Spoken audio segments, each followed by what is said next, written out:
I want to take a minute to address this issue that I see in the movie industry, pertaining to black men in particular.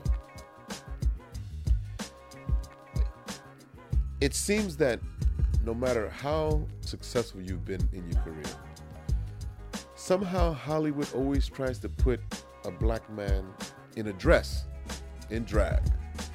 If you're old enough to remember, this was stuff that we saw back in the 70s. Flip Wilson doing Geraldine. Oh, it was cute. You know, we thought that was the funniest thing ever. Now when you sit back and look at that, you start to ask yourself, would that skit have been as funny had it just been a woman playing a woman with those jokes? And the answer is probably not. You have Flip Wilson doing Geraldine back in the 70s. You have Martin doing Shanae. Jamie Foxx doing Wanda, if everybody still remembers that. The Wayans brothers doing White Chicks. Martin doing Big Mama. I understand that this was a formula that worked in the past, but if black people are going to progress as a people, there's certain things that you have to leave in the past and be glad that that period is over. Now here you got these guys like Tyler Perry, who the biggest shtick that he has is a big 6'3" old drag queen with manicured teeth carrying a big gun. And I noticed that all of the movies that Tyler Perry plays Medea in, the black men are all buffoons. Meet the Browns. Biggest minstrel show that I ever saw in my life. I couldn't sit through 2 or 3 episodes of that. All the men are weak. All of the movies with Medea, all the men are like buffoons. All of them are buffoons. Haven't we progressed enough as a people to say, well, you know what? Okay, that was okay for the time, but now it's time to move on from that. This is not the way we want to have the world depict us, and we're voluntarily giving them exactly what they want by looking like a bunch of shucking and jiving coons. And I have this argument or have this discussion with some people that I know, other black folk. Right away they come out, oh, you know, why are you trying to stop that man's shine? You know, he was homeless once upon a time and such, and he brought himself out from the situation that he was in and the poverty and blah, blah, blah. And you know what I'm saying? Why are you trying to hate on him?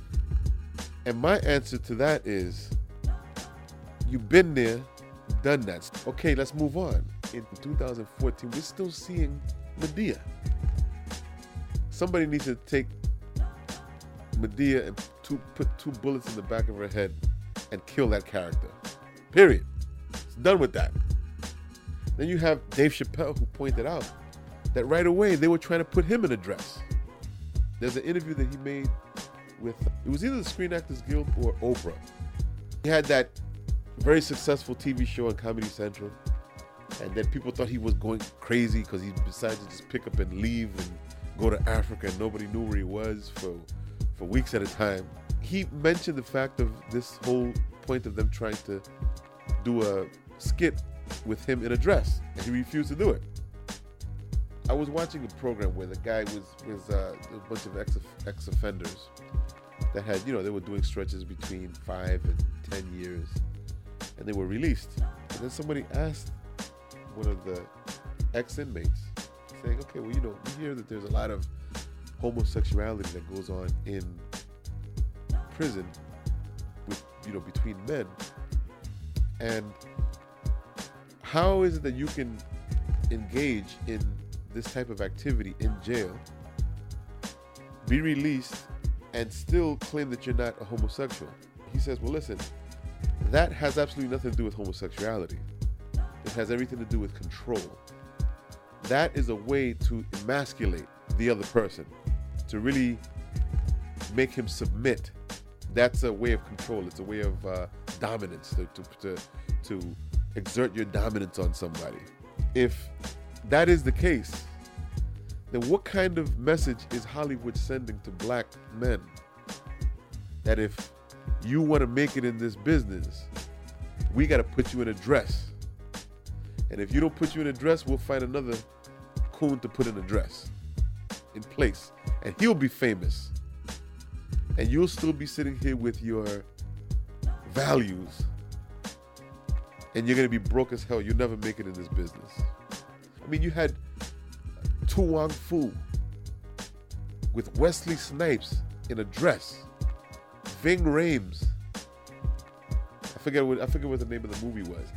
He's in playing a drag queen, a big 270-pound, muscle-bound black man playing a drag queen.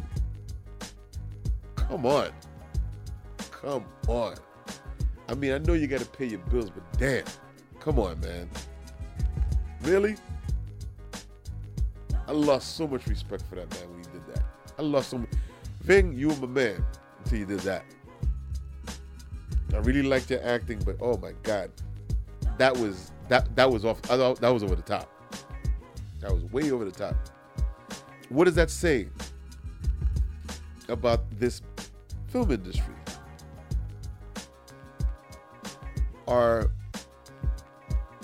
these men, these actors, these famous actors, are they really famous? Do they call their own shots? Or are they just high-priced, high-paid servants on a big plantation? Which one is it? Because collectively, they can all get together and just say, we're not doing those kind of movies, period. So to me, it seems like it's a new form of step and fetch, shucking and jiving, cooning and buffooning. And I don't give Tyler Perry any credit for bringing any of that stuff back. That depiction of black men needs to be in the past, and it needs to be left there. Black people would do good by not patronizing these type of movies, because this is something that's just making you look stupid. There's a decent size of this population, of the white population, that likes to see black people just like that. That's the way they want to see you. They don't want to see you educated. They don't want to see you playing major roles where it actually picks you as a strong black man. That's not what they want to see. They want to see you cooning and buffooning. That's what they want to see. Do we continue patronizing these kind of movies? And this kind of nonsense? Or have we devolved to the point where this is normal? As long as he's making money, that's a good enough reason to do it. I don't think so.